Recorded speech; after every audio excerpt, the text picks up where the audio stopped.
Hey, and welcome back to the Business Hyve Podcast. I'm your host, Jess, here to spark actionable strategies and real breakthroughs that unleash your business's potential. Today's episode is going to ruffle some feathers, and I'm perfectly fine with that.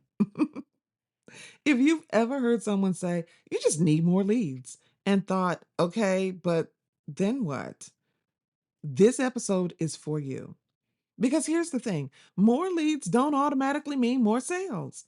In fact, chasing volume over quality is probably what's holding your business back.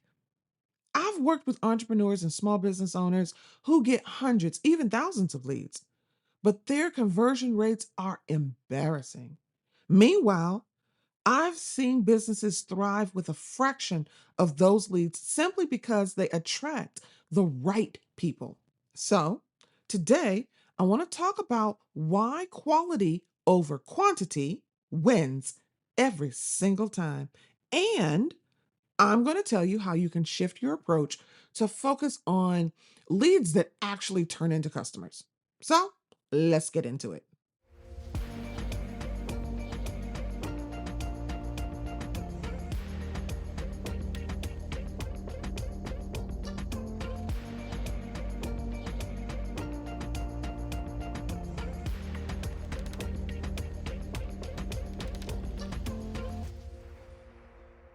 There's a big misconception that more leads equal more revenue.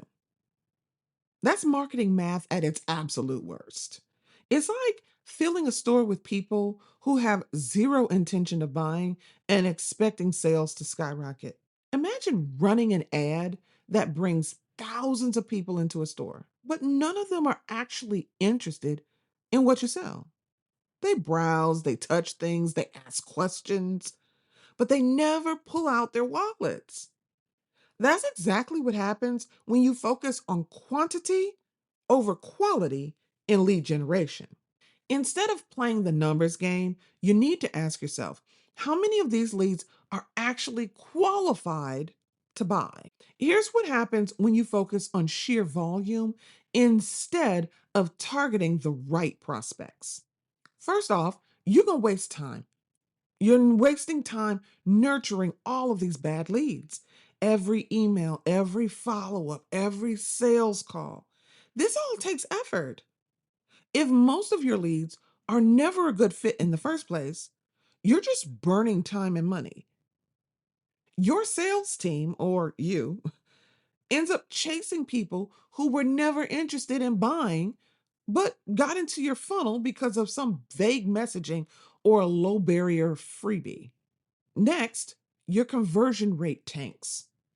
High lead volume often masks a deeper problem. You're not attracting the right people. You'll see more unsubscribes, more ghosting, and more, I need to think about it, responses because the people entering your world were never primed to buy from you in the first place. And what's worse is your marketing data gets skewed, making it really hard to diagnose why things aren't working. And third, your brand's reputation is going to take a hit. Bringing in the wrong people isn't just a wasted effort, it can actively harm your business. If someone comes into your ecosystem expecting one thing, but realizing it's not for them, they'll leave with a negative impression. They might not buy now or ever, or worse, they might discourage others from engaging with your brand. So instead of thinking, how can I get more leads? Ask, how can I attract the right leads? That small shift in mindset changes everything about how you market, sell, and grow. So now you know me, I'm all about the practical application. What can you do right now? So let's talk about what you can do right now to stop attracting bad leads and start bringing in the ones that actually convert. First of all, you need to tighten up your messaging. If your marketing is too broad, you'll get broad leads. So instead of saying, I help women lose weight, be specific. I help women with PCOS lose their first 10 pounds. The more precise you are, the more you'll attract the right people. Second, you want to pre qualify before you ever talk to anyone. If you're doing sales calls, you want to implement an application form or some type of qualifier. Ask questions that immediately filter out tire kickers. Tire kickers are somebody that, just, I'm kicking the tires here. I'm not necessarily ready to buy. I just want to see what you got. Something as simple as what's your budget or what's your biggest challenge can save you hours and a ton of heartache. Third, I want you to stop offering generic lead magnets. Yes, your lead magnets are way too generic. If you're giving away a free savings guide, you'll get a mix of people, many of whom have no intention of buying. Instead, offer something hyper specific, like a 3-month guide to saving for people that work in the service industry and make tips, something like that. Now you're attracting the right audience, not just random freebie seekers. And then, fourth, I want you to optimize your lead sources. Not all traffic is good traffic. If you're getting a flood of leads from one source, but they never buy, it's time to reevaluate that source.